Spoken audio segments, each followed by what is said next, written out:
Welcome to this town hall. Our candidates will be with us shortly. When we begin, you could be on television, so please be aware of that. After the town hall, you will have an opportunity to participate in a poll.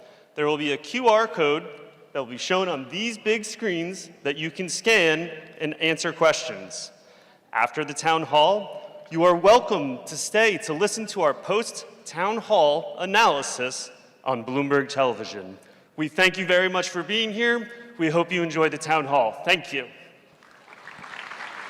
Stick mic now on your table. Yeah. So it'll be shared.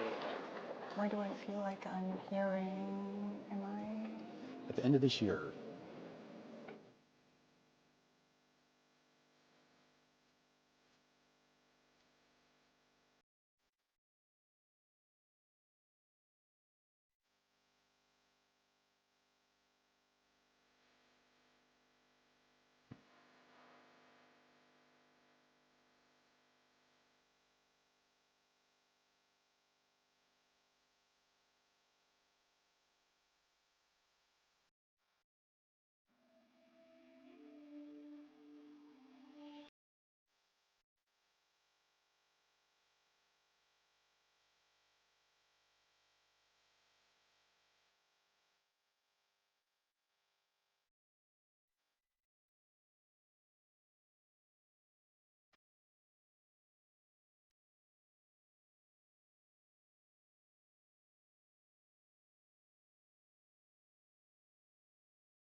Be one of the people about to take this stage today will inherit an institution tasked with finding ways to confront persistent warfare in Ukraine and the Middle East, to address widening economic gaps for developing nations, to reckon with the blistering and disruptive advance of artificial intelligence, and to navigate the intensifying and divisive competition for global influence amongst the world's major powers.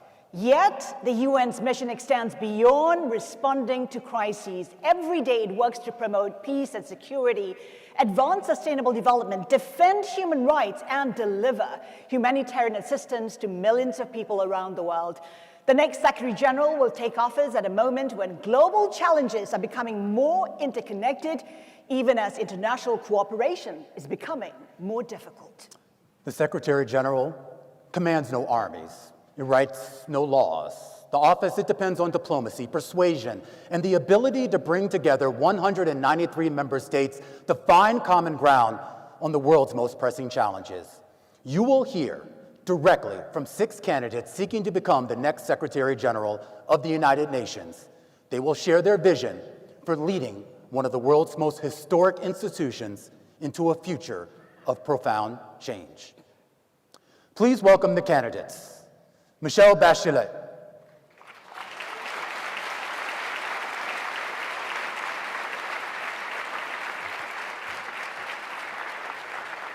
Maria Fernanda Espinoza.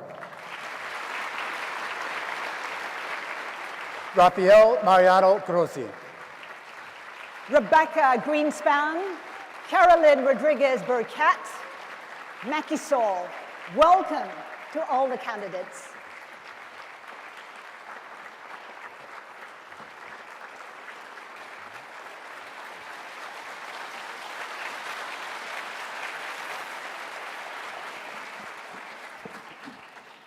Before we get started, here's how tonight's town hall will work.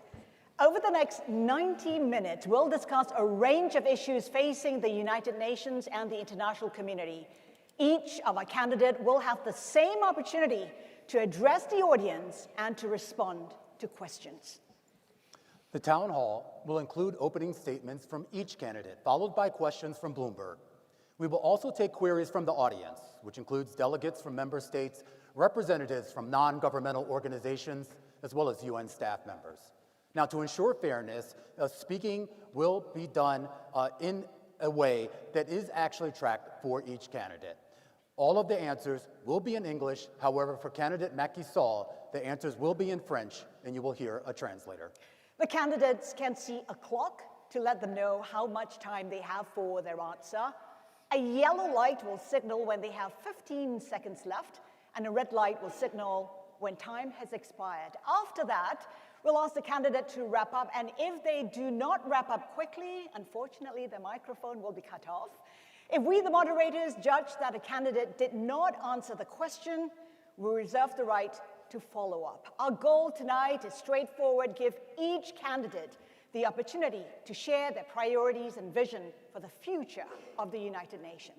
Now, with that said, let's begin with our opening statements. We asked of each candidate in advance, what makes you the best person to be Secretary General? For this section, you each have 2 minutes for your statement, and we'll begin at the end of the podium with Michelle Bachelet. Thank you. I want to thank the PGA for organizing the debate, and I welcome all the other participants. I believe strongly that the UN is the most remarkable achievement of diplomacy in history. Its service to our peoples in all the 3 key pillars has been, I would say, crucial and completely irreplaceable. Of course, it has shortcomings, and the current crisis doesn't make it less relevant and less needed. And the key task for the next Secretary General will be to defend, preserve, and improve the organization, including through continued reforms in order to ensure that the UN deliver ever more and better. And I do that in very challenging times. We're living in times with armed conflict at a historic high, where civilians are killed or injured in tragic numbers, inequality is rising, the climate crisis ever more urgent, and human rights are disregarded. Amidst all, there's lack of trust in institutions. So in such challenging environment, what the world needs is a Secretary General with the best possible credentials. First, I think I have those. First, I'm a tested leader with extensive political experience. I was twice President of the Republic. In my country, President of the Republic is head of state, but also is head of government. I proved I can lead complex negotiations and make difficult choices while finding democratic, I would say, compromises and building trust and bridges among world leaders. Second, I have managerial skills. I was twice minister, health and defense, and twice principal of UN entities. In all cases, I demonstrated that I have the vision, the courage, and the ability to enact change. Not only specific reforms, but also continued reforms to continue improving the institutions. Third, I combine a firm attachment to principles and a focus on solutions, values, and realism. I will be partial to the charter only. And lastly, I think it's time for women on the helm, and I dearly care for the planet and humanity. Thank you very much. Thank you, Madam President. Now to Maria Fernanda Espinosa, Ecuador. Good afternoon. I think there are three reasons why I believe I am the right person to serve as the Secretary General of the United Nations. Number one, because I have led this House. You elected me as President of the General Assembly, and in that role, I work with every member state. I listen to every voice. I build consensus even in the most difficult times. I spent Christmas and weekends sitting in negotiation rooms. I know how this institution works, the potential it has, and the challenges. Number two, I am a reformer with a proven record. As Minister of Defense, one of the largest and more complex institutions with a staff and budget size very similar to the one of the United Nations, I reformed the armed forces. Reform was not a slogan. It led to true modernization of the institution. It strengthened its accountability, its effectiveness, its impact, and in order for the armed forces to address the new threats to peace and security in the country, from organized crime to cybersecurity. So what I did is I introduced a new business model for the armed forces. So I had the courage to transform. And number three, I bring a truly 360-degree understanding of the organization. Because of my own professional pathway, I was able to understand every corner of the very complex UN agenda, from the peace and security architecture to development and human rights. So I know very well what is the great potential of this organization, what are the obstacles, and I'm ready to face those. I think the United Nations needs a Secretary General who can unite member states, deliver reform credibly, and restore confidence in the institution. And of course, I am prepared to make that contribution to the organization. Thank you. Thank you, Minister Espinosa. Next, we go to Rafael Mariano Grossi, Argentina. Thank you very much. Good evening, everybody. The coming selection of the next Secretary General could arguably be one of the most consequential in the 8 years of history of this great institution. The fact that we are living in a world where conflicts abound, where we are registering the highest number of armed conflict in the past 40 years, inequalities, problems in every single pillar, as we know them for the work of the organization. And that converges with a moment where profound doubts and skepticism about the ability of the United Nations to address effectively any of these problems.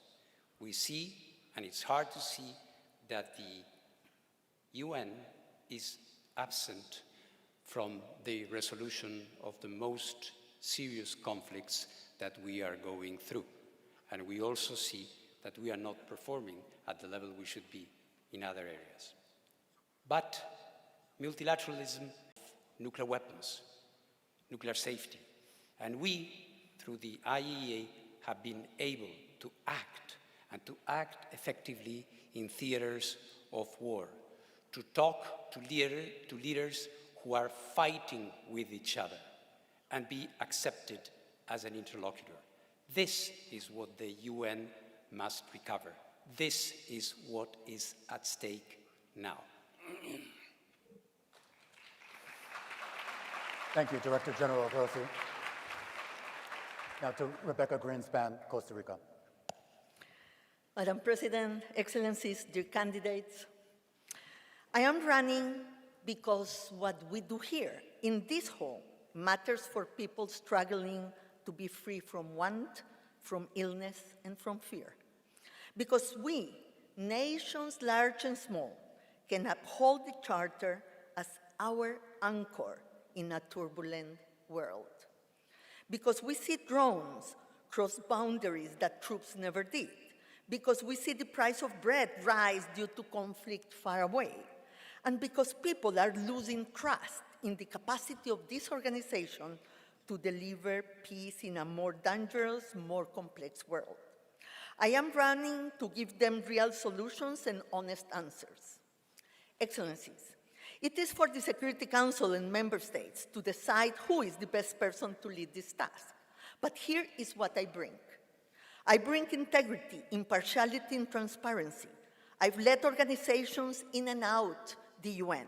In each, I've built coalitions and consensus for action. I talk and listen to everyone. I close no doors, serve no interest but the Charter. I lead through influence, not rhetoric. I bring proven leadership under pressure. I led crisis work in Afghanistan, Somalia, Haiti. I negotiated my country's debt. I brokered deals that opened seaways in the middle of war. And now I have the trust and earn the trust, and I know how easy it is to lose it. I bring a record of reform in large organizations, of balancing budget, leaving them more efficient, more focused, and more impactful, and of doing it by inspiring staff and keeping member states close. Excellencies, the times are too difficult and too high the stakes for us to be complacent and waste our potential. What we do here for peace, for human dignity, for development, can change the lives of people and the fate of nations. I am ready to walk that path with you. Thank you. Thank you, Madam Greenspan. Next, we go to Caroline Rodriguez-Burkett, Guyana. Thank you, Romain, and thank you, President of the General Assembly, for organizing this debate, and good evening, everyone. The United Nations over these last 8 decades has served humanity well, but it is now at a crossroads. The proliferation of conflicts, lack of implementation of the Sustainable Development Goals, a liquidity crisis, and an increase in humanitarian needs. Reform to make this organization more efficient, more effective, and more agile is now an imperative. But it is in times of challenges that opportunities emerge. And it's also for a moment like this that you need a Secretary General that is practical, who is realistic, and who is pragmatic. Over the 30 years of my career, working in the fields, serving in government as a minister, in parliament, as an international civil servant, and as a diplomat, including the last 2 years leading my country's delegation on the Security Council, I have gained not only the experience, but the expertise that we need now. I have also led in times of scarce resources, and even with scarce resources, I delivered results to ensure that we mobilize additional finances. I have also had the approach of building bridges, uniting people around common goals and objectives, and ensuring fairness.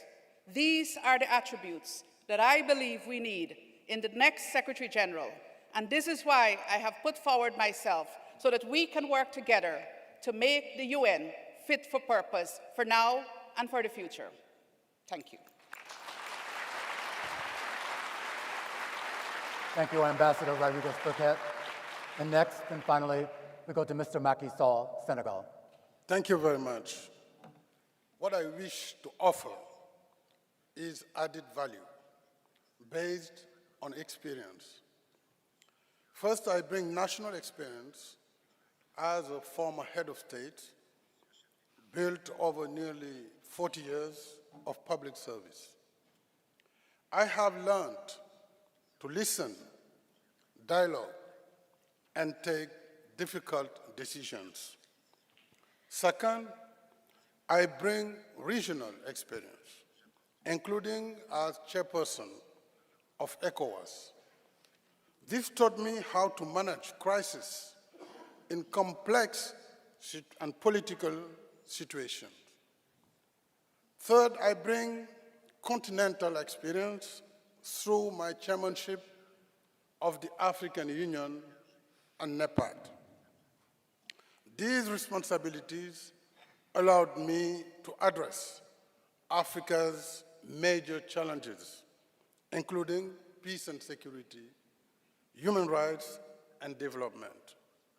I also led the successful campaign for the AU to become a permanent member of the G20. Together, these experiences taught me to work with leaders from all regions, listen to every perspective, and build practical solutions. If elected, I will use this experience at the service of member states. I will be a facilitator of dialogue and a Secretary General committed to implementation, reform, and restoring trust. Trust in the organization, trust among member states, and trust for the people we serve. I thank you. Thank you, President Sall. Now we'll move to our first round of questions. The candidates will answer questions from both us and our audience.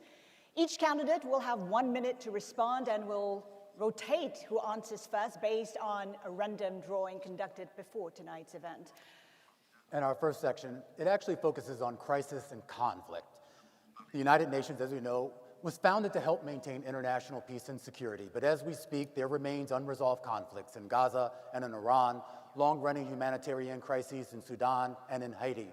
And of course, you have growing civil wars and insurgencies in places like Myanmar and the Sahel, all testing the legacy and the limits of international diplomacy, and all set to test the power of the next Secretary General and his or her resolve to uphold the mandates of the UN Charter ratified 81 years ago. And here is our first question to all the candidates. And the question is, the current crisis over the Strait of Hormuz demonstrates how regional conflicts can threaten global energy markets and trade, closing a critical shipping lane for the world. Yet, the Security Council was unable to adopt a resolution. If diplomacy inside the Council fails, what would you do to ensure the UN still plays a meaningful role in keeping the peace? Let's start with Ms. Caroline Rodriguez-Burkett. The floor is yours. Thank you, Haslinda. Indeed, we have not been able to see the results we want to see in ending the conflict in the Strait of Hormuz. But I believe that there is space for the Secretary General, when there is no agreement by members of the Security Council, to present options that could possibly be utilized to dialogue with the conflict parties. I'm not oblivious to the geopolitical situation, but one thing the Secretary General does not have the luxury of doing, and that is not trying.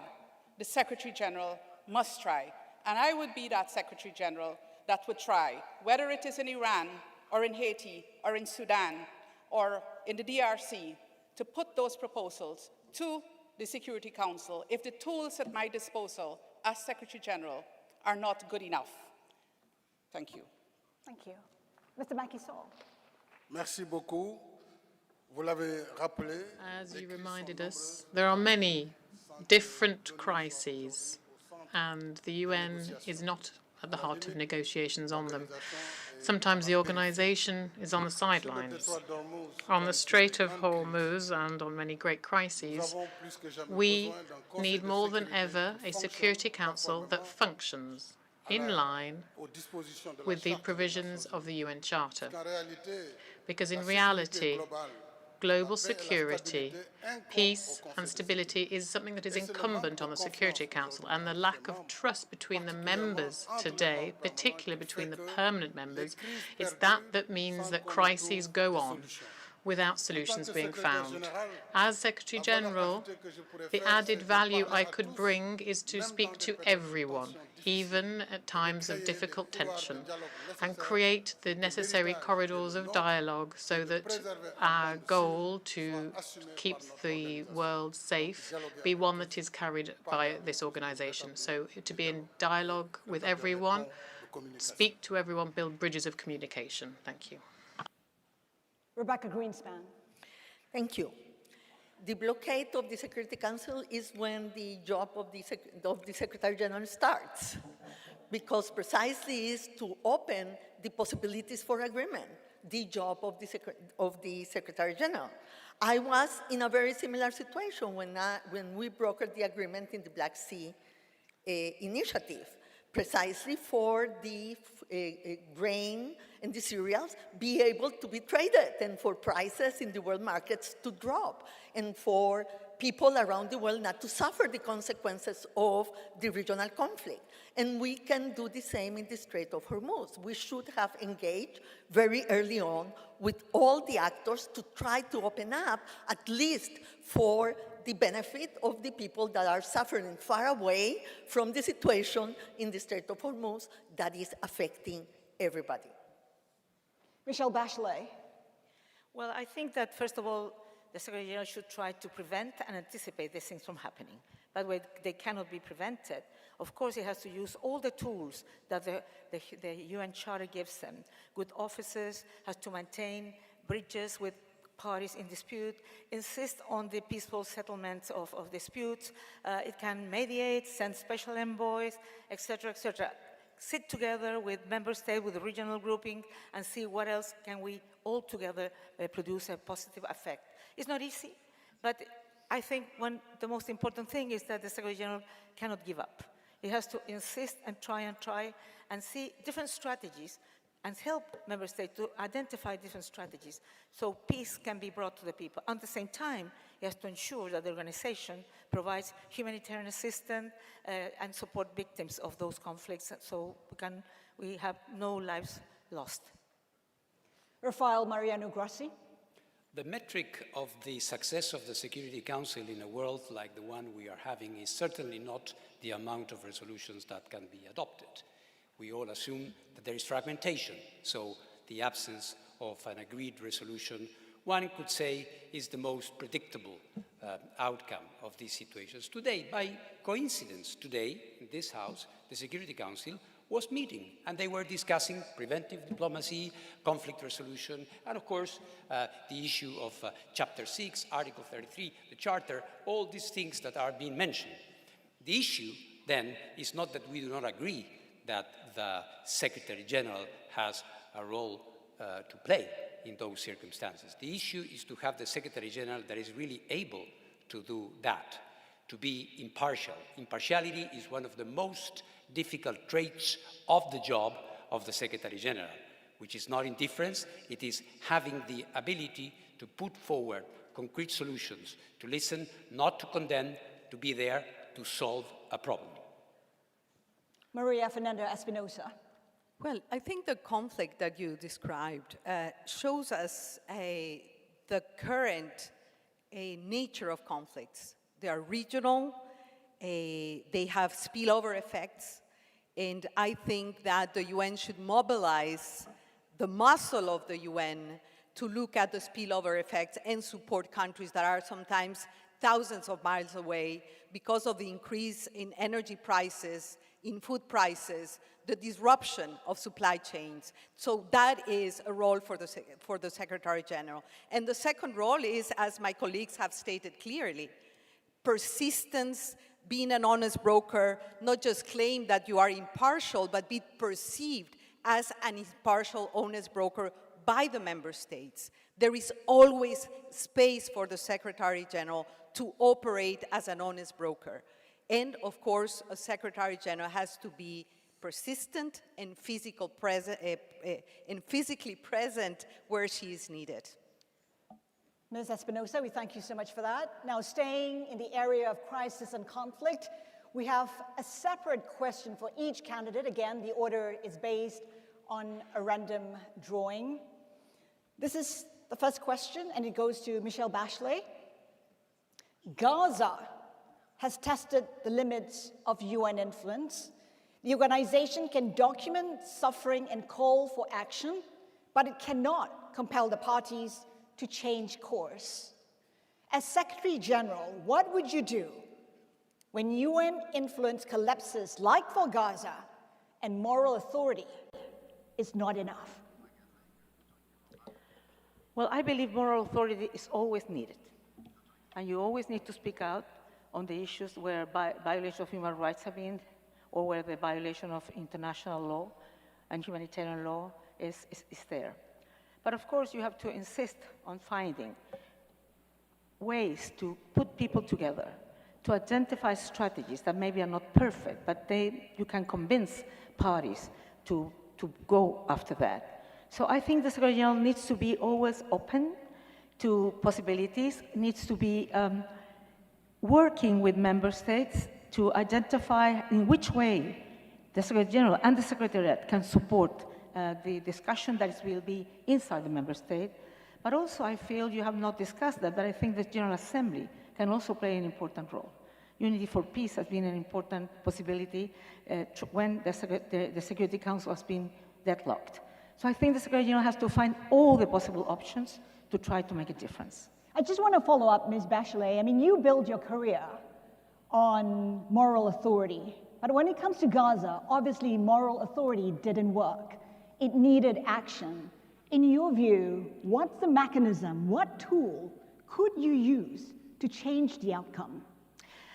Well, the thing is that there is the Article 99 that you can use and bring to the Security Council and to the General Assembly an issue that you feel can go in the wrong direction.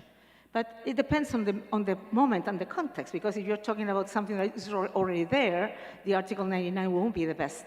But you have to use all the possibilities. You have to go into the field. You have to work with the people there. You have to have presence, and you have to find which are the possibility of getting allies that can help to produce a change. Thank you. Mr. Macky Sall, this question is for you. The UN Charter gives the Secretary General very little formal power, but enormous moral authority. What issue are you willing to champion, even if you knew that you lacked the support of the Security Council or the major powers? En effet, le secrétaire général a des prérogatives définies par la Charte, très clairement. Parmi ces prérogatives figure ce rôle de facilitateur, mais également ce rôle d'alerteur, un alerteur précoce qui peut travailler aussi plus souvent dans la diplomatie préventive et quiet diplomatie, mais également qui doit pouvoir, avec toute l'autorité requise, parler aux principaux belligérants, surtout lorsqu'il s'agit des membres permanents du Conseil de sécurité.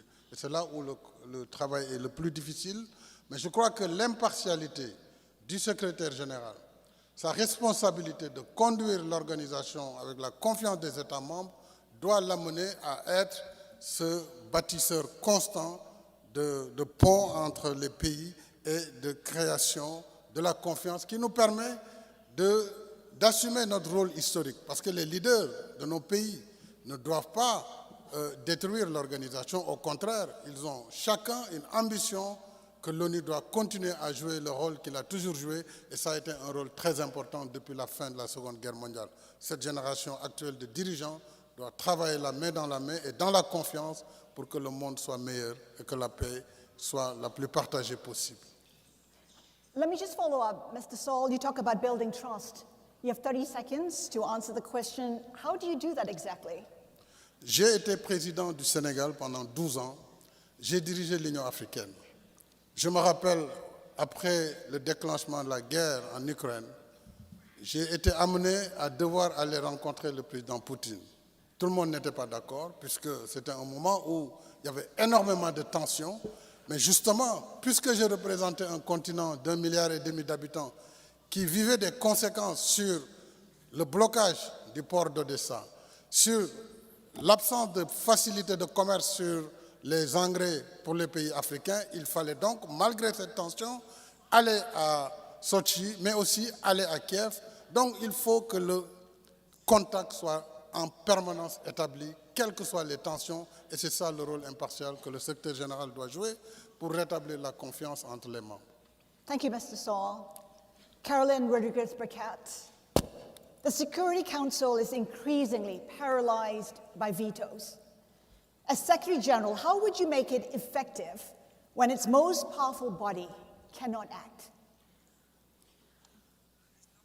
I believe that, as I said before, there is always space for the Secretary General. I've served on the Security Council, and I have seen in times when the Security Council could not act, when certain members or groups of members had different views on issues, when the Secretary General, this current Secretary General, was able to act. I would want to follow in that same path, because you bring neutrality as Secretary General. You bring a lack of motive only to help the vulnerable and those that are in need of the UN's assistance.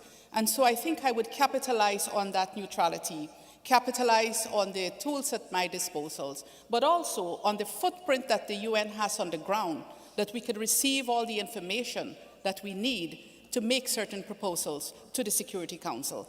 And the Security Council might not act today, but it might act next week, based on the Secretary General's recommendation. Would you take action without Council authorization if it means preventing a crisis? The Secretary General, yes, the Secretary General is the Chief Administrative Officer of the organization. But there are certain tools at the disposal of the Secretary General: mediation, good offices, appointing special representatives. There are certain things that you can do. Of course, there are times when that might not be enough, and you would have to depend on the Security Council. But if, for example, a veto is going to bring immense suffering, then I will want to speak with that member state to let them know what the consequences of that will be. Maria Fernanda Espinosa, this question is for you. Your vision calls for the breaking down of traditional silos and treating today's challenges in a more integrated way. When it comes to climate change, which is increasingly fueling conflict, migration, food insecurity, and humanitarian crises, how would you reorganize the United Nations so climate is treated as a cross-cutting challenge rather than simply an environmental issue? Well, thanks for this question. I have thought a lot about that. If we only think that there are more than 14 ASGs in this House dealing with climate change and not working necessarily together, climate change, I think it's not the problem, it's a symptom of a lack of harmony between our consumption and production patterns, our footprint, and the impact it has. You said well, climate change and climate shocks fuel conflict. What we are suffering is, I think, a crisis of implementation. We have the knowledge, we have the technologies, we have the agreements. We're very close to meeting for the 31 times in COPs, and yet emissions continue to grow. And yet small island developing states and coastal communities continue to suffer. I would say implementation, a cross-cutting approach, and support to member states so they build better resilience and better adaptation. All this comes with resources, enough access to finance, access to technologies, and institutional capacity. I would like to support countries to deliver on their climate commitments, bringing the House together. You talk about breaking silos. Which silo would you break first? Well, the connection between the development silos within the system, the connection also between conflict and climate, and the work that the Security Council does, but also the silo on human rights. I think both the three pillars should come together when we deal with one of the with the deepest existential threats to humanity and to the planet, which is climate change. Thank you. The next question is for Mr. Rafael Grossi, and it comes from a UN member state representative. Thank you very much. I am Katri Lõhmus, the Deputy Permanent Representative of Estonia to the United Nations. And my question is, what are the concrete first steps you would take as a Secretary General in a situation when a permanent member of the Security Council wages a war of aggression against another member state? Thank you. Thank you very much. I think the first thing that the Secretary General has to do, if I may, regardless of the fact that it is a permanent member or not a permanent member, any member of the United States triggering a war or using aggression is serious enough for the Secretary General to step in. And what we need to do is to restore this credibility of the UN as a valid interlocutor, and then use the tools at hand, which are many. Which tool in particular would you go for first? Secretary General must use all the tools that the Charter mentions, and this means, first of all, talking and listening. Second of all, tackling a conflict from a realist perspective, which means that nice words won't do. We have to look at the roots of the conflict. We have to know why a country took the most gravest decision of all in international relations, which is the use of force, a decision that does not come lightly. So we need to understand that, and we need to understand, of course, the victim of that aggression, and provide for solutions that are viable. This question is for Rebecca Greenspan again. It comes from a UN NGO representative. I am Kabin Doumbia, representing Appui Solidaire pour le renforcement de l'aide au développement, NGO Astrad Mali. And my question is, across many regions, particularly the Sahel, conflicts are increasing. Driven by the impact of climate change, environmental degradation, food insecurity, and forced displacement. What concrete action will you take to strengthen preventive diplomacy and ensure that climate security, local and community peace building become central pillars of the United Nations peace and security agenda? Thank you. Can you help me on the first part of the question, because I couldn't understand? Basically being asked how you would ensure that civil society, especially local organizations, are meaningfully involved in these efforts. In addressing the climate change issue and the relationship of climate change with peace and security. Did I understand correctly? That's correct. Yeah, thank you. Thank you very much. I'm sorry the sound was not very, very good. First of all, I really believe that climate is becoming an issue of peace and security. You know, most of the displacements that we are seeing today from people are because of climate issues. And so, obviously, it desestabilized countries, desestabilized regions, and the relationship with the local organizations to be able to craft these strategies, to be able to help the communities, is a major pillar of any action that the UN has to take. I have said very clearly, you know, the UN is unique, but it's not alone. Many times we want to do everything in the UN, but what we need to do in these cases, in many cases, is precisely to partner with regional organizations, to partner with local organizations that are able to be with the boots on the ground, with the knowledge, with the closeness to the people, for us to be able to act much more accordingly to the needs of the people. Let me just follow up, Ms. Greenspan. I mean, the UN often uses the phrase local ownership, but it seldom gives power to local organizations. What do you suggest can be done to address that? Look, you are very right, and I think that the big reform of the UN is at the countries on the ground. And let me say, we are very much supply-driven and not demand-driven.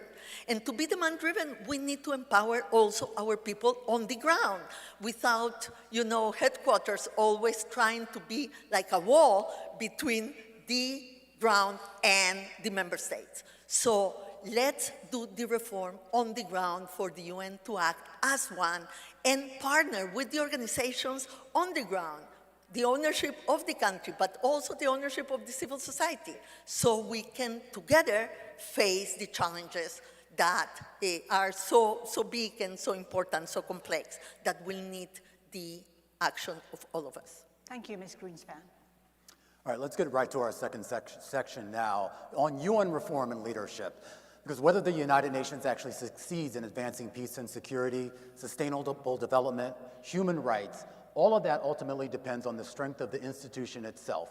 And this, of course, coming at a time when confidence in international institutions is under strain. Many governments are calling for a UN that is more effective, more agile, more accountable. There is also growing support among member states for the United Nations to appoint its first female Secretary General after 8 decades of male leadership. Our next question will go to each of the 6 candidates. You each will have 1 minute to respond. And we start there. If elected Secretary General, the question is, at the end of your first term, what would you want governments and people around the world to say that the UN does better then than today? And I start with you, Madam Espinosa. Well, after 5 years, I see the organization with great hopes because I believe in human agency and in political will. So what I envisage is a UN that is trusted because it has delivered for people, more agile because it has transformed itself, and more united because it has renewed its sense of purpose. And the purpose of the UN is very simple, is to prevent conflict and to protect people. And I'm really ready to lead this transformation that the UN so badly needs. And I agree with those that believe that we need an organization that is more modern, leaner, more effective, and much more accountable. The same question goes to you, Director General Grossi. After 5 years will be time enough to see whether the UN is back on track. Firstly, by addressing and being seen as effective in addressing the most serious issues in front of us, be it in the area of peace and security, development, human rights, or any of those. This is very important. Perhaps we might not be getting them right 100%, but it will be clear whether the UN is back or not. And the second is that by that time, we will have shown that we had the ability to reform, that we had the ability to have a leaner but more focused and more effective UN. 5 years will show that. Thank you. The same question to you, President Bachelet.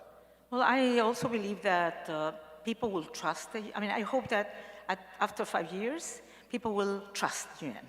And they will trust because they will see a UN that's closer to their issues, that is responding better to their needs and their demands, who is also, I believe that the reform will produce a leaner UN, but muscle one, because we need a UN that is leaner, but not weak. We need a UN that is able to produce what people need to produce, they have to have.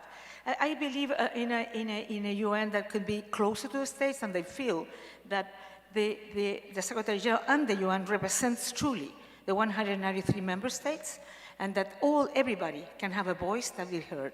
The UN is this unique space when everybody, weak, powerful, and powerless countries can dialogue and can find solutions. And if we are able to produce that in the UN, I think people will trust the UN, and that will mean that the UN will continue doing this relevant and essential role. Rebecca Greenspan. Yes, 5 years from now, I would like nobody to ask me again, where is the UN? That will be my indicator. I would like to see a UN that is back at the table in the scenarios of conflict. I would like to see a UN that has rebuilt trust, but has used that trust to deliver results on the ground. A more united, more effective, more agile UN. But also a Secretary General that has opened the spaces and the partnerships, the engagement with the Security Council and with the membership of the General Assembly, and that is able to bring them to the table, to bring them to talk and dialogue. What are the different ways in which we can tackle the problems? A Secretary General that has open doors and that is used by every member of this hall to solve the problems that the people face. Ambassador Rodriguez-Burgett. A few things. First, that the reforms that the UN is engaged in now would have been completed and would have started to deliver, especially on the ground, because that's where the impact is most felt. And that also we have a post-2030 agenda that is realistic and that is workable, mindful that this next Secretary General will be there in 2030. So we need to start working on that post-2030 agenda, and we should have that by the next 5 years. Also, that the UN must be more present, especially in the peace and security arena, that we would have moved from where we are today to a UN that is delivering better in peace and security, both on the prevention side and ending of conflict side. And also that we would have seen that a woman as Secretary General can deliver working with member states. Mr. Saul. Merci beaucoup. Au terme de mon mandat, si j'ai la confiance des États, je voudrais laisser une ONU confiante, une ONU efficace, une ONU qui aura réussi sa transformation digitale, profitant des bienfaits de l'intelligence artificielle, mais surtout une ONU réformée tant au niveau du secrétariat qu'au niveau des États membres. Parce qu'en réalité, sans les États membres, quelle que soit la volonté du secrétaire général, les réformes seront timides. Au niveau des États membres, il nous faut réinterroger nos méthodes de travail. Nous avons 40 000 mandats aujourd'hui qui ont été activés dans les différentes instances de l'organisation. Plus de 27 000 réunions annuelles. Alors, l'impact doit être prouvé. Et c'est cette réforme des méthodes de travail qui devra nous permettre d'arriver à l'efficacité, mais aussi une meilleure harmonie entre les différents services de l'organisation. Et je voudrais, pour terminer sur ce point, prendre l'analogie de l'orgue, qui est un instrument musical très important, qui utilise des tuyaux, mais chaque tuyau émet un son qui peut être grave, qui peut être aigu, qui peut être cristalline, une note cristalline. Mais il faut un orguiste, quelqu'un qui sait mettre en harmonie ces différents instruments. Nos organisations, avec les différents services, doivent avoir un organisateur de cette harmonie. Et si l'ONU devait être un orgue, je crois pouvoir avoir la capacité de donner une belle partition au nom des peuples que nous représentons. Thank you. Mr. Grossi, there is definitely a difference between influence and authority. The Secretary General often has influence through the power of persuasion. Can you give this audience an example of where you have used your influence over authority to get what is necessary?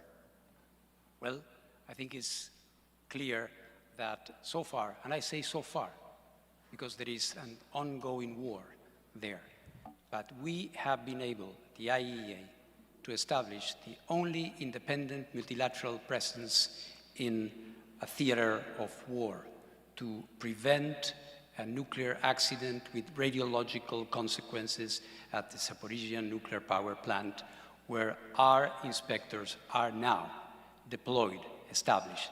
As you can imagine, as we all can imagine, it was not easy to get to that possibility. And we have negotiated 6 by now, ceasefires between the Russian Federation and Ukraine to be able to do indispensable repairs that would prevent a major accident. That is only possible through credibility. That is only possible when you come to the table, the real table, and not the imaginary table with viable solutions. That is one example. Madam Bachelet, I am curious, just a little bit earlier, Mr. Grossi did talk about the idea of impartiality and independence. When we talk about the Secretary General and the dependence on member states to fund this organization, you, as Secretary General, if you were so selected, would have a duty to speak independently. If a major donor were to threaten to withhold funding unless you soften your criticism of them, what would you do? I will speak. I will speak out loud what I think is my moral authority and my duty. And I have to tell you, when I was UN Women Civil Director, there was this donor who came and said, if you do that, I will take all your funds. And I did it because that was what needed to be done. It took all the funds off, but we tried to fund other funds. So for me, neutrality, impartiality, independence is in my DNA. I've always done that all over my life. And I have proven that that is so important because that's the only possibility that the 193 member states feel that this Secretary General really represents them all, the powerful and the less powerful. Otherwise, it's terrible because if you permit yourself to be pushed, I have been pushed for other reasons as well as High Commissioner of Human Rights to not launch certain documents, but I did it because it was my duty. And you have to do your duty. Otherwise, it's not worthy to be Secretary General. In doing that duty, pushback from France, from Russia, the UK, the United States, from many China. Countries. From many countries. Thank you very much. Ms. Greenspan, the next Secretary General is likely to face sustained financial pressures as it undergoes this reform. If you had to make a difficult choice financially, what would you protect at the United Nations at all costs? I don't agree with you. First of all, because if we start by saying first what is everything that we are going to cut or stop to do, we will be in the worst situation. I have negotiated a lot in financial scenarios. Believe me, that's not the first thing you do. First of all, we have to build on the resolution that just passed here on the liquidity crisis of the UN and convince, because I think that the financial crisis is linked to the political crisis of the organization. So we have to protect the center, we have to protect the charter, we have to protect the 3 pillars, but we have to be more agile, we have to be able to deliver better results, have more impact, and use our resources wisely to convince that we are able to use the taxpayers' resources in the best way possible. But don't start by giving up. That will be a bad strategy. But even when many of those resources are being withheld, the amount of arrears right now to the UN, particularly by the United States, is unprecedented. Absolutely. I understand that, and believe me, I know the numbers, yes? But what I'm telling you is that it's not giving up from the beginning, not trying to convince, not trying to bring solutions to the problem, to have a stable financial path for the UN. When you don't know what you are counting on, you cannot be strategic and you cannot do your job. So I think that next year is a good year to have a package that will bring back a stable financial perspective for the UN. President Zal, you have used the word trust several times here tonight. How would you actually preserve your independence in the face of the P5 without losing trust of either the Security Council or the people that you are going to represent? J'ai déjà prouvé par mes responsabilités antérieures mon indépendance. Mon indépendance qui a consisté dans ma diplomatie à dire qu'il n'y a pas d'exclusivité, qu'il n'y a pas non plus d'exclusion. Le dialogue, pour moi, s'impose avec tout le monde. Et aujourd'hui, cette crise de liquidité, en réalité, elle met en sourdine une crise de confiance. Et le prétexte, c'est la réforme. Donc, j'ouvrirai vraiment open book les comptes de l'organisation. Je mettrai également à la disposition de tous les États membres les propositions de solutions de réforme, tant au plan budgétaire qu'au plan des ressources humaines, de façon transparente. À partir du moment où les choses sont claires avec tous les États membres, il appartient maintenant à chaque État membre de remplir sa part de responsabilité et donc de s'acquitter de son devoir qui est sa cotisation par rapport à l'organisation. Mais le premier acte, c'est rebâtir la confiance et ça va être l'élément le plus important, je crois, dans le travail du futur secrétaire général. We now want to go back out to the audience for two questions, and the first one will be for Maria Fernanda Espinosa, coming from a UN member state representative. Thank you. I am Ambassador Kalilu Ibrahim Tutangi, Deputy Permanent Representative of the Republic of Sierra Leone to the United Nations. As Secretary General, what specific UN Security Council reform would you champion? How would you engage in building the consensus to make it happen? Thank you. Well, thank you, Excellency, for the question. I think that the Security Council needs to improve its working methods and needs to be more effective. There were a few months ago, there was a special session looking at implementation of the resolutions of the Security Council, and there were many options discussed there, which I fully support. Basically elevating the role of the Secretary General as an intelligence provider, as an honest broker, as scenario building, as providing options to the service of the Security Council members. Now, regarding the reform of the Security Council, we should not only focus on numbers, but we should focus on effectiveness and impact. With regard to the role of the Secretary General regarding the reform, the Secretary General has to provide prime secretariat support for a process that is in the hands of member states.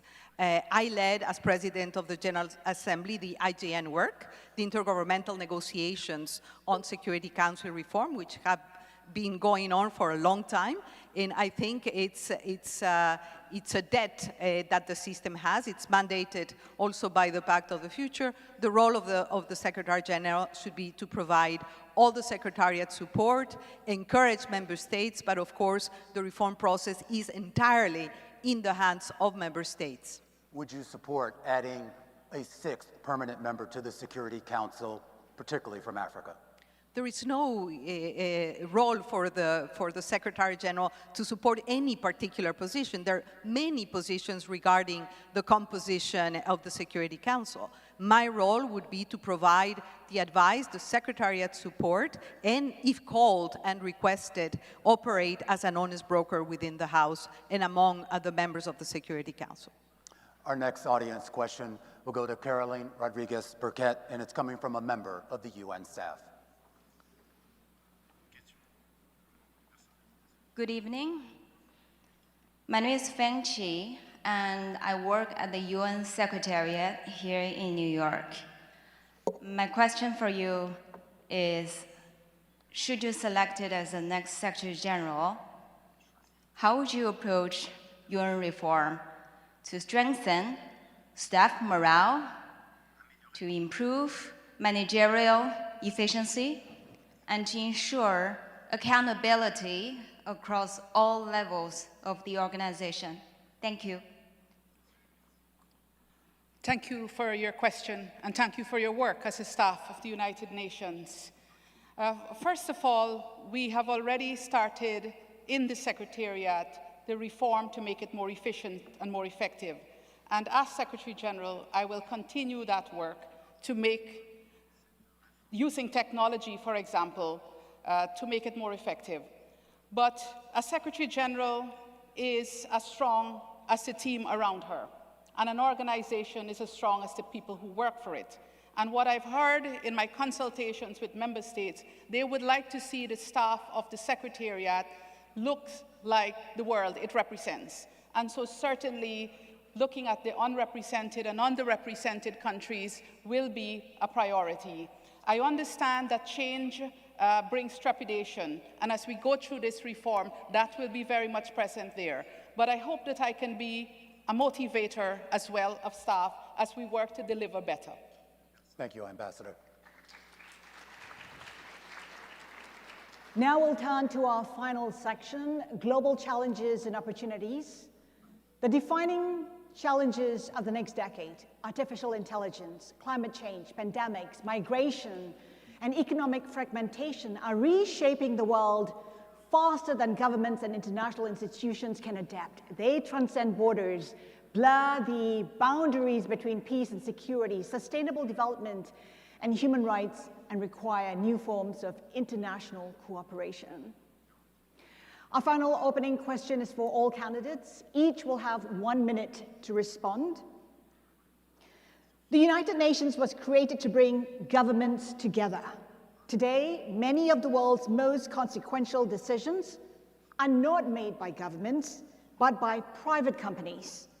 What role should the Secretary General play in shaping the actions of powerful private actors who increasingly influence global security, development, and human rights? Mr. Macky Sall, we start with you. Merci beaucoup. C'est un sujet très important puisqu'il concerne l'un des piliers les plus importants, c'est le pilier développement. Et on ne peut pas parler de développement aujourd'hui et de financement du développement, parler de prospérité partagée, sans changer le paradigme du développement. Il nous faut aujourd'hui créer l'opportunité d'élargir cette prospérité au niveau mondial. Ça veut dire qu'il faut réformer d'abord l'architecture financière internationale. Le seul financement public, on le sait, ne suffit pas pour apporter des réponses appropriées. J'engagerai des concertations et même un dialogue global avec les États membres, les institutions de Bretton Woods, les IFIs, c'est-à-dire les institutions financières internationales, mais surtout le secteur privé, la société civile et la philanthropie. C'est en combinant l'ensemble de ces acteurs pour avoir une nouvelle facilité d'accès à l'ensemble des pays pour créer les conditions d'une prospérité partagée que nous aurons un monde plus sûr, un monde plus prospère, mais une prospérité partagée pour tous. Donc le secteur privé aura un rôle capital pour avoir du blinded finance pour cela. Thank you. Michelle Bachelet. Well, I believe that the Secretary General has to be a convener. Talking about the different challenges you mentioned a lot of different ones, artificial intelligence, climate change, etc., and that the UN is a very unique place to convene all stakeholders, for example, of course, governments, but also private sector, academia, person who develops technologies in the case of the artificial intelligence, to try to identify which are the ones that needs to have a rule governance, a global governance, but on the same time to develop what we call a smart mix of measures that can on one hand give rules, clear rules to everyone, that everyone, governments, but also the private sector has to follow, but at the same time to boost innovation and the capacity of the private sector to continue advancing in many of these essential issues. So I think the Secretary General has been in the past, and can be a very important convener because it can sit together all the people who are involved in this. Rebecca Greenspan.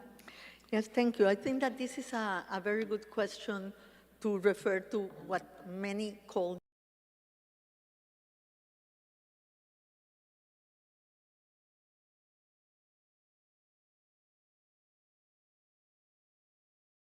now polylateralism. that is multi-stakeholderism. That is that you have to bring the actors in the areas where you want to influence.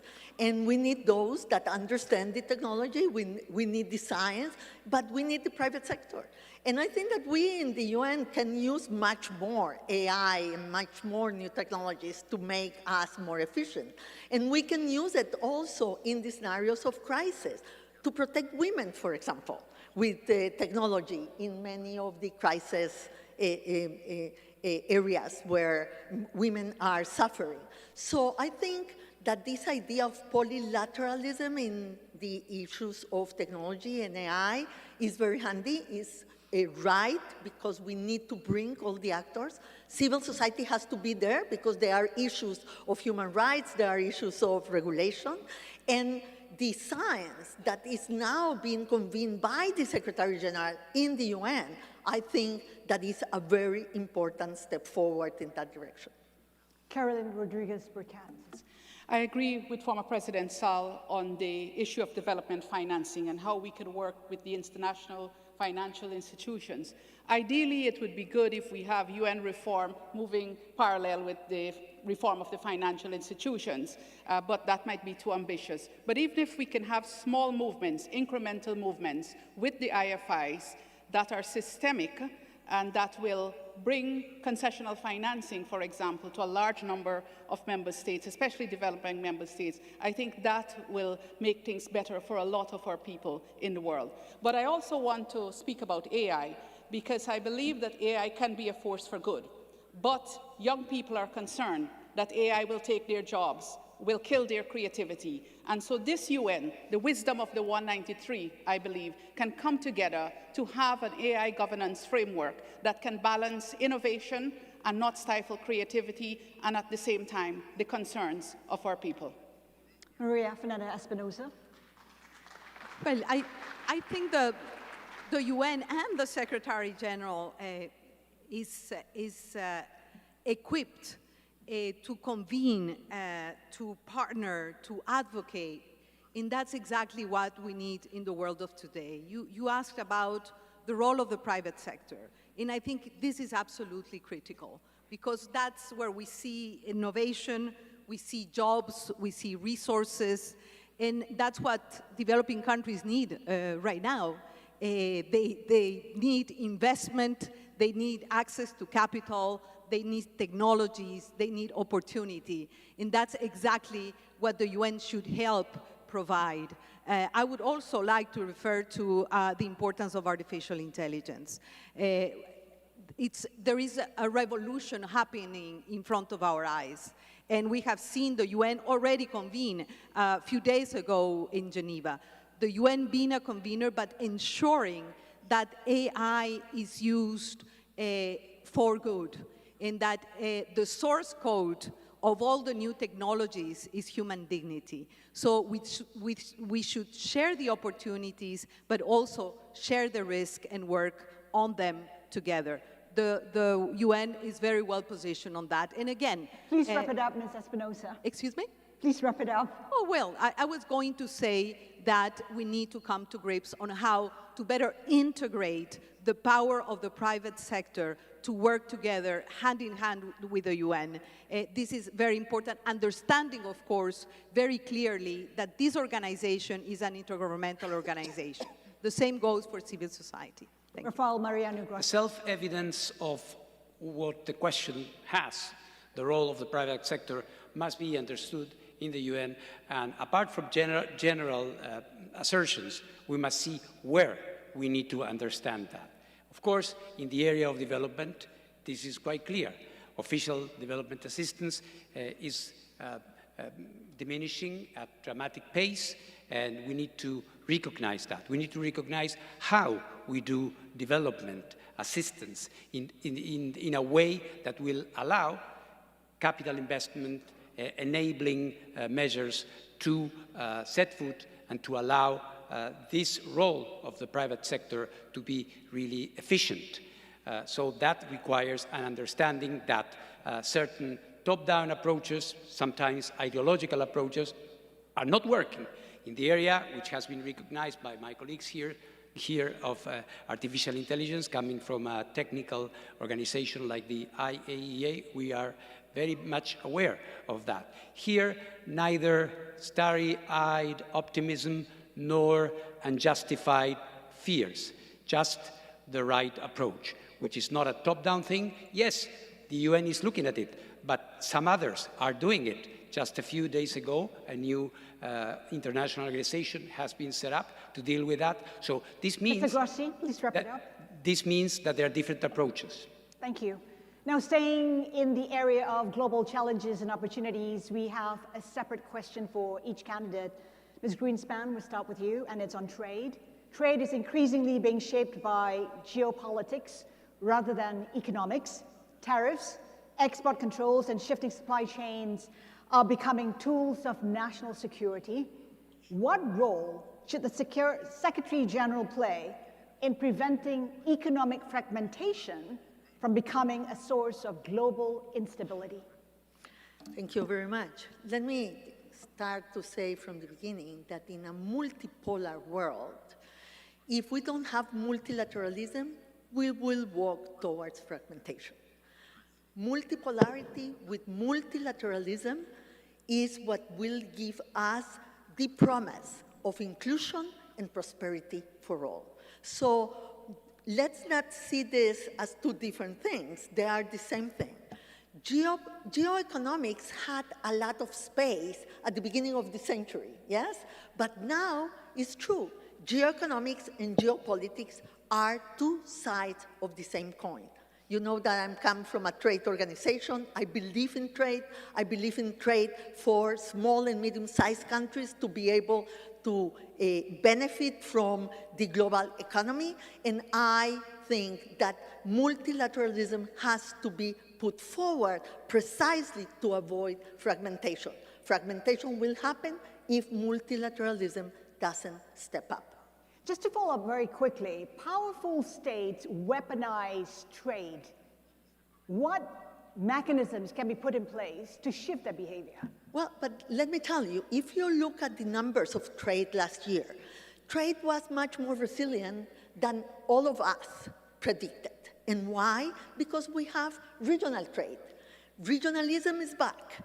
Integration, different agreements between groups of countries are setting the rules of the game for them, even if at the global level, trade is being weaponized. So those are resilient instruments that countries have used to make trade still an instrument for growth and prosperity. Thank you. Mr. Grossi, this question is for you. Artificial intelligence is changing warfare as rapidly as it's changing commerce. Should the United Nations lead efforts to establish global rules for autonomous weapons, and what should those rules entail? There are certain guardrails that can be applied, but we have to be extremely careful. Some people say that we need an IAEA for AI, because here you have an international organization that deals with a very sensitive technology and has been doing it right.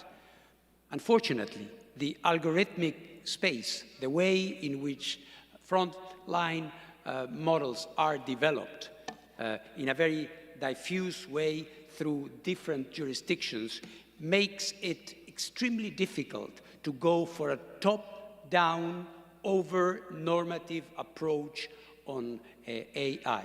What we will need to have, and do it together with those who are of tangible things. This is a different dimension, requires a different approach.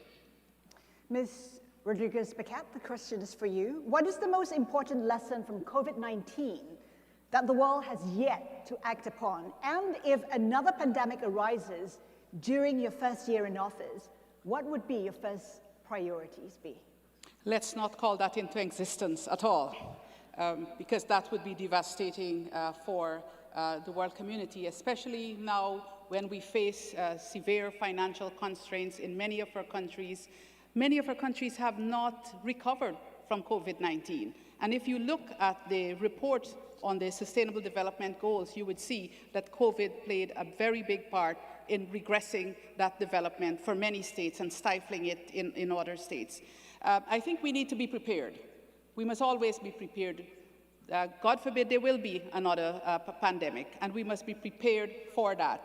And I believe that the mechanisms that we have in place, the World Health Organization, for example, and member states being present there, and who went through the pandemic, all of us went through it, I think we are now better prepared for that. But if we don't have the necessary financing and the necessary vaccines and so on, we would see what would, the same thing would happen as happened before, where it was survival of the fittest. So what would you do? I mean, if wealthy nations were to hoard vaccines, what would you do? The Secretary General would have to use her voice. But apart from that, you will need to have the cooperation of all member states for us to address this. And this General Assembly discusses the pandemic ever so often, but I believe in the wisdom of our combined 193 member states as well. And we have seen what the pandemic has caused before, and I don't think that we want that to happen again. Ms. Espinosa, this question is for you. At a time of fiscal pressure and competing priorities, how would you convince wealthier nations that financing climate adaptation is an investment in global stability rather than simply foreign aid? Well, I don't think that we need to convince countries to do that. I think that the evidence, the data is out there, the science is out there. If you invest in resilience building and adaptation, you will have less migration, you will have more economic prosperity, you will have people living with dignity, protecting their livelihoods. So it is the best investment, and there is tons of evidence that that's the case. And I think we need more investment in adaptation for sure, more investment in resilience building. If you look at the outlook between investing in mitigation, in lowering emissions, and in adaptation, the balance is like that. So we need to balance investment in climate mitigation, adaptation, resilience building. The mechanisms are out there. There is a lack of implementation and political will. The Secretary General is well placed to make it happen and to make implementation and climate action a reality, especially because countries are for vulnerable countries in particular. Mr. Sol, this question is for you, and it comes from a UN member state representative. Good evening. I am Ambassador Taonga Mushayavano, permanent representative of the Republic of Zimbabwe to the United Nations. And my question is, what initiatives will you implement to advance meaningful reform of the global financial architecture, including address the debt burden, as well as operationalizing the severe commitment so that the Global South can access development financing on a just and equitable terms? Merci beaucoup, Excellence, Monsieur l'Ambassadeur du Zimbabwe. Je l'ai dit tantôt, une concertation globale sera engagée pour réformer l'architecture financière internationale. On voit tous le poids de la dette. Et ce poids de la dette pour les pays en développement est moins relatif, est moins dû à l'ampleur de la dette qu'aux conditions de la dette. C'est-à-dire que les pays en développement, malheureusement, s'endettent 5 fois, voire 8 fois plus cher que les pays développés. Et cela est dû aux mécanismes qui sont en place. D'abord, les mécanismes de garantie et de primes de risque par rapport aux pays en développement. Donc, cette concertation devra aussi impliquer les agences de notation qui doivent travailler de concert avec les États membres, avec les AFI, pour que nous définissions un cadre approprié pour un accès équitable aux conditions financières. On le sait, le financement public ne répond plus aux attentes, surtout qu'il a baissé drastiquement. Il faut donc associer le financement privé, mais mitiger le risque, parce que c'est là la limite du financement privé, et faire en sorte que les pays, par l'investissement privé, par le partenariat, puissent davantage commercer, et c'est dans l'intérêt de tous les États membres. Thank you. And now to Michelle Bachelet. A question from a civil society organization representative. Good afternoon. My name is Rosario Diaz Garavito, representing the Millennials Movement, and my question is, in a context where human rights are increasingly challenged, how will the human rights pillar be prioritized in your mandate? How will the United Nations ensure that funding for human rights remain as part of the humanitarian response, including through the Office of the High Commissioner of Human Rights? Well, as Secretary General, I must acknowledge and act upon legitimate concerns regarding the efficiency and the effectiveness of the UN.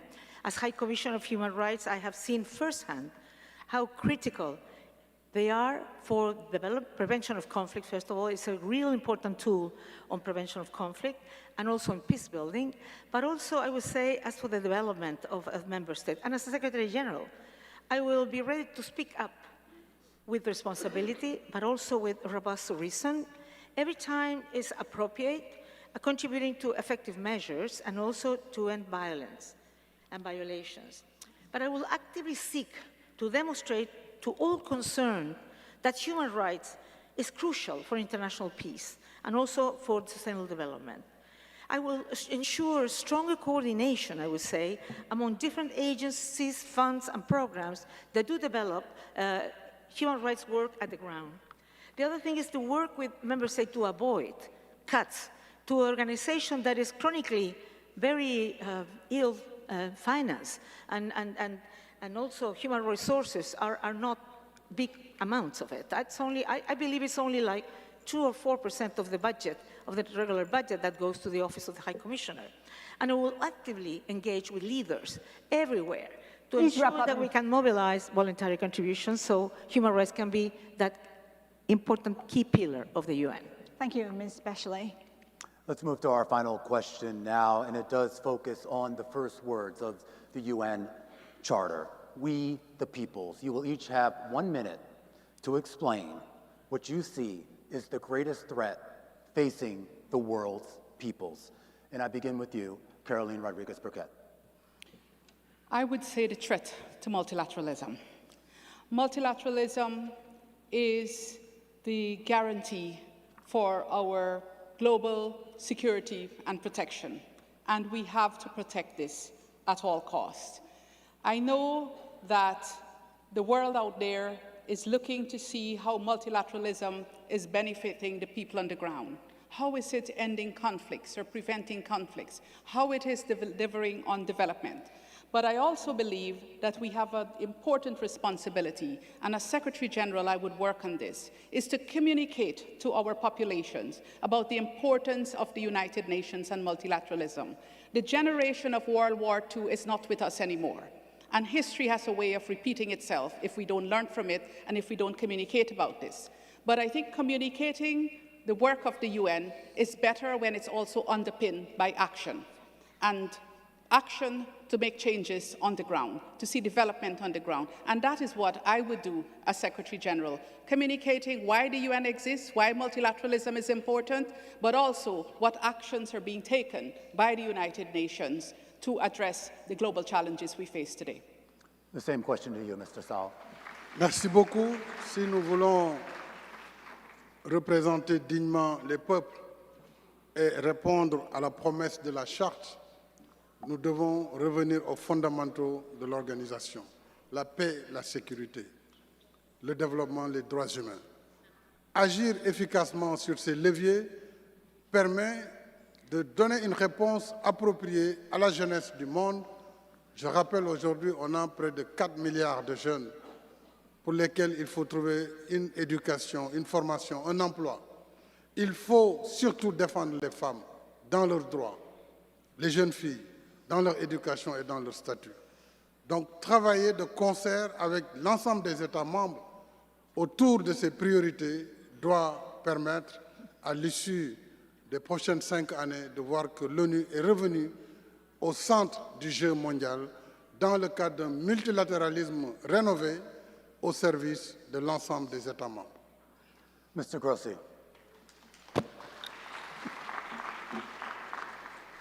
A grave threat is that the current fragmentation we have been talking about and upon which I think we all coincide, puts us in a point beyond convergence, beyond believing that in spite of all these differences, there are still common denominators.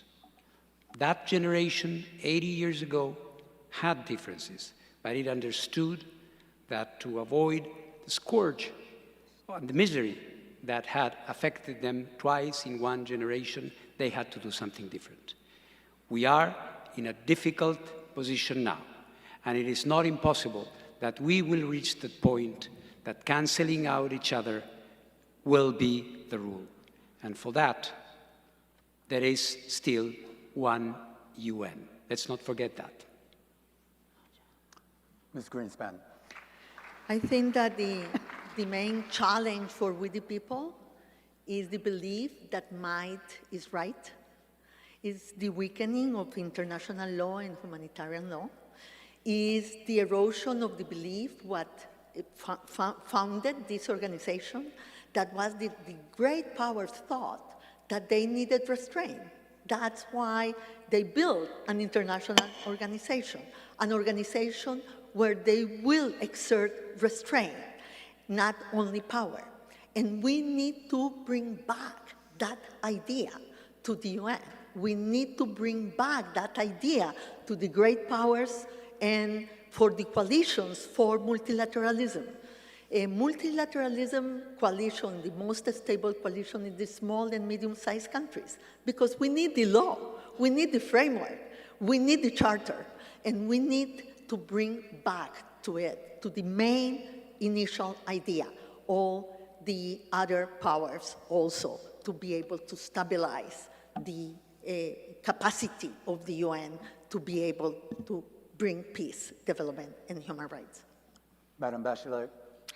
Well, I think that there are many threats, because it's different the threat that can have a country today in the Gulf, that families and young people in Africa where they have no jobs, or where there are extremist groups that are trying to recruit them.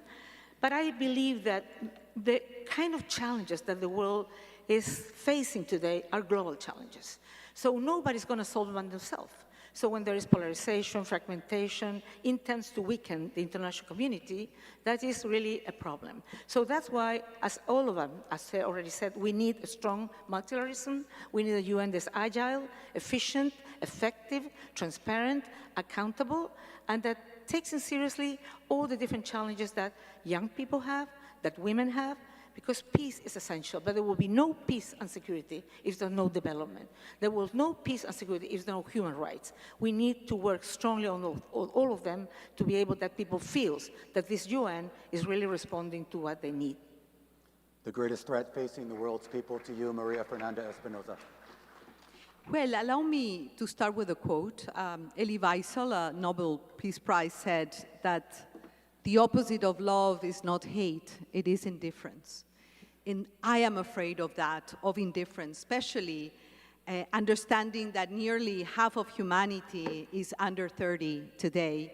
And yet, the institutions that are shaping their future and their present are still designed, led, and governed by previous generations.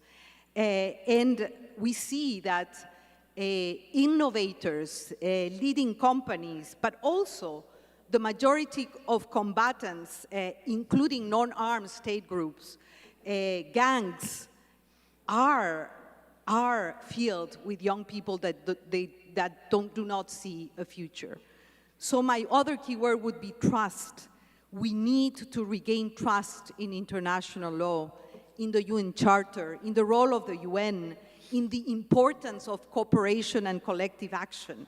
And for that, I think that as Secretary Generals, potential, all of us, and hopefully me, our responsibility is to make the UN relevant again, to deliver, to touch the hearts and souls of people on the ground, to serve people on the ground, and not to confuse activity with impact, and to build an organization that is more accountable to the people it serves. That is my commitment. Thank you, Minister. Well, tonight you've heard from the 6 candidates seeking to become the next Secretary General of the United Nations. You've had their ideas and conflict and diplomacy, responding to emerging technologies and addressing the global challenges that increasingly transcend national borders. Now I'd like to give each of you an opportunity to make a closing statement. In your closing remarks, tell us what your priorities would be in your first 100 days as Secretary General. We'll go in the reverse order of the opening statements, beginning with Macky Sall. You have 2 minutes. Thank you very much. My immediate action will be to build a strong team based on competence, diversity, and balanced geographical representation. I will work on 3 main priorities. First, I will strengthen the UN's capacity on peace and security through preventive diplomacy, early warning, mediation, good offices, and closer cooperation with regional organizations, particularly on peace operations. Second, I will initiate an operational review of its structures and mandates to improve the organization's efficiency and impact. I will launch consultations with member states on reform, including the UN80 initiative. I will also work with member states to address the UN's liquidity crisis while improving accountability and transparency. Third, I will keep human rights and development at the heart of the global agenda. I will begin consultations on the post-2030 agenda with member states, the Bretton Woods institutions, IFIs, the private sector, civil society, and philanthropy. I will promote development financing based more on investment, trade, and partnerships while improving developing countries' access to capital market, knowledge, and innovation. In my first 100 days, I want to restore trust and put the UN on a path to become more agile, more effective, and ready to listen, act, and bring people together. Thank you. Carolyn Rodriguez-Burkett. The first order of business, obviously, will be deploying my senior team. And of course, it will be geographically balanced. Firstly, of course, competence, but geographical balance and gender balance. And then I'll focus on 5 things. First, it's reform, advancing the reform of the Secretariat, which will be under my authority. But another aspect of that reform is providing the member states with the neutral information that they need to make the structural reforms, because that reform is in the hands of member states. Secondly, it will be on conflict resolution and prevention.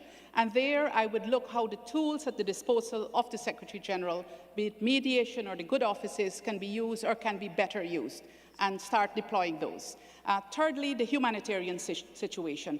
We have a really terrible humanitarian situation, and some work has already been done in trying to improve that. But I would want to advance that, looking at what are the impediments, political, logistical, and how we can deliver better. And thirdly, addressing the unrepresented and underrepresented countries. I will have to commence that, because that came up from a lot of member states in the interactive dialogue. And so I would want to start work on that. And commencing discussions with the international financial institutions. As I mentioned before, even small steps that are systemic, that can bring relief to countries, especially when it comes to concessional financing, would make a huge difference, even as we work for greater reforms. But I want to do that in partnership, not from a pedestal speaking to the IFIs, but working in partnership and, of course, with member states. We have the multidimensional vulnerability index, and work has already started on going beyond GDP. But how do we use the MVI, for example, to work on concessional financing for the most vulnerable countries? And I would do all of this working in close collaboration with member states, given my commitment to be close to member states, being accessible to member states in a very systematic way and not in an ad hoc fashion. I believe that's realistic for the first 100 days. Rebecca Greenspan. Yeah, momentum is set on day one. So in my first 100 days, I will return peacemaking to the heart of the organization. I will restore trust in the UN as a convener and establish a good officers support unit in the Executive Office of the Secretary General, a small, agile team operating at the highest political level. I will engage from my first day in office with all member states, the Security Council, and the parties to conflict. On peacekeeping, we need an integrated planning structure for peace security. One-size-fits-all tools no longer work. Pretending otherwise wastes resources and erodes credibility. We must be demand-driven and not supply-driven. Focus on realistic delivery, and we must partner more with regional organizations. Second, UN 80 broke important ground. Member states have invested in this process that must not go to waste. But cutting costs is not enough. Without a vision of change, that only will make us weaker. I will reform how incentives work, tackle the behavior that drives duplication and unhealthy competition. And we also have to reform from the top, not only from the bottom. I will build on Resolution 80-270 to put these organizations' finance back on solid footing. Third, rebuild trust. This is the most important ingredient for transformation. As we move from point A to point B, there will be fear, uncertainty, and disruption to the status quo. Not all will be convinced, not all will be eager. I treat communication and credibility as part of mandate delivery. I will engage the public through the formats, language, and platforms that they use. I will embody the change I will bring to this organization. And day by day, recover people's trust in the work that we do. Please wrap up. Thank you very much. 100 days might not be enough to do everything that needs to be done to put the UN back on track. But they will be a very good indication whether we mean business or it's just the same old thing. Statements, speeches, good intentions, we all know that. We've been there before, and it's not going to work. It didn't work before, it will not work now. We will have to have brutal honesty to recognize what we can do. And that will start with a different dialogue, a new deal, if I may use the expression, between the Secretary General and member states.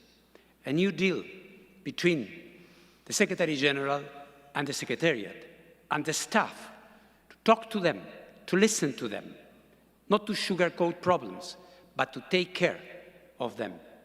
It will need that we look at developmental areas with the wisdom that the new times and the new economic circumstances that we have dwelled upon during this conversation require. But that needs to walk the walk and not simply to talk the talk. When it comes to reform, of course, important. Everybody's a reformer now. Let's see what happens on January 1st. We will have to see and to separate what is within the mandate of the Secretary General, and there, yes, resolution, not wasting time.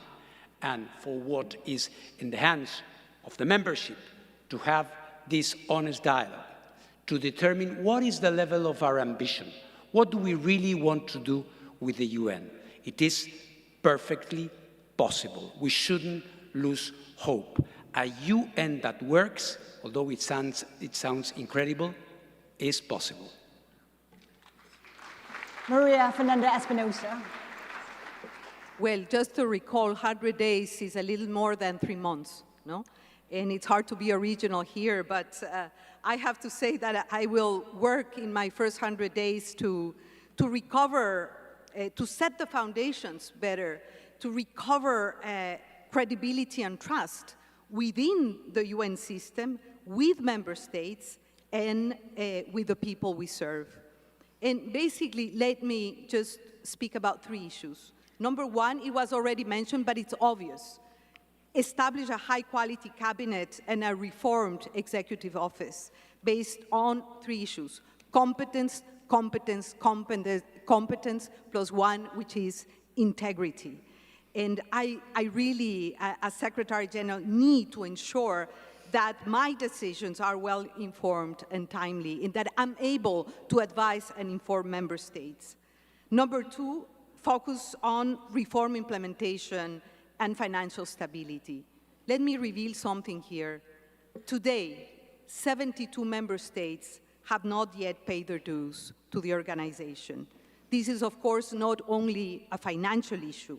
I think it is a message that we need to regain trust of member states so they see value for money, so they see that this organization is to become more accountable, more transparent, and more impact-driven. Of course, accelerate the implementation and follow through the UN80 package and the decisions that have been made by member states. I think UN80, as I have said, is a very good start, but more is needed to transit from budget cuts and mergers of agencies and programs to a new business model for the UN based on impact, performance, and accountability. And number 3, I will be present and visible where the crises and conflicts are. I will make prevention not a slogan, but an operating principle, a discipline, and I will establish very early a prevention and early action hub to inform member states on time, and I will have the UN machinery ready and active to prevent conflicts. I will be there myself, carrying the UN flag. And Please of wrap course, up, Ms. Espinosa. if I have to talk about crisis, let me close with that. This institution is on crisis. So I will be present here too to restore trust and communication with the staff members of this organization. We need to restore this capacity of dialogue. And basically, what I would do is recover the mandate of this institution in full. Make the UN relevant, prevent conflict, and protect people. Thank you. Michelle Bachelet.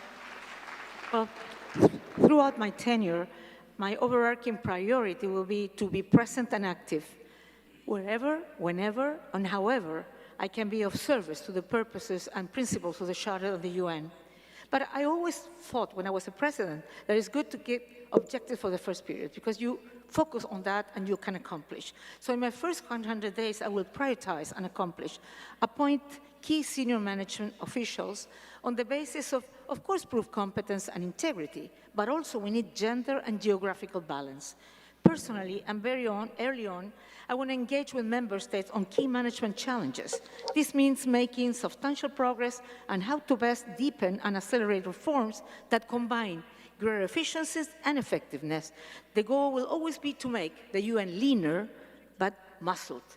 We don't want to make the UN weak. And in this area, it's not only to work and engage with members, but also with the staff, because I know that the staff want the same, want a very strong UN. Second, I want to secure, I will try at least to secure the financial stability of the organization through payment of assessed and voluntary contribution, which is indispensable for all else. I will review all institutional and financial tools available to the Secretary General under Chapter 6 in order to boost effective action on peacemaking and peace building. I will look very carefully at the recommendations made today at the Security Council. Meanwhile, identify opportunities for enhanced contribution to resolving current conflicts, especially where violations of human rights and international humanitarian law are the gravest and humanitarian needs the greatest. Guided by existing multilateral commitments, start a sustained and result-oriented dialogue with all relevant actors to exponentially increase finance for development and climate action. This is a very condition for robust, long-term sustainable development, and also something that's been absent here, the ensurance of the Agenda 2030. To succeed, I will work in good faith with all those willing to help ensure the UN continues to be the tremendous, powerful force for good it has been for decades. I think millions around the world truly need it. Thank you, Ms. Bachelet.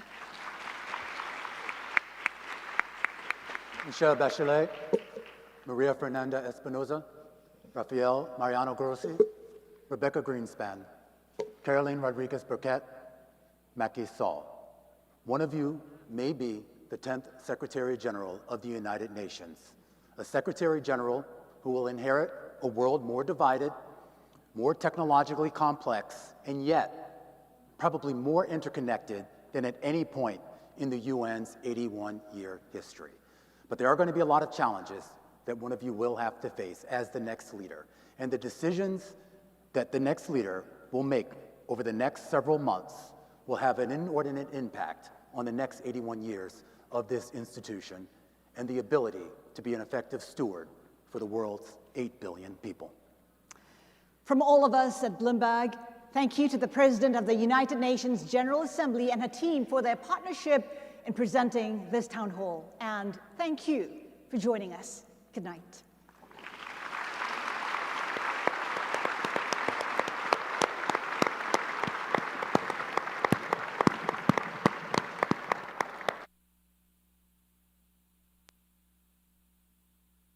Distinguished delegates, ladies and gentlemen, there's more.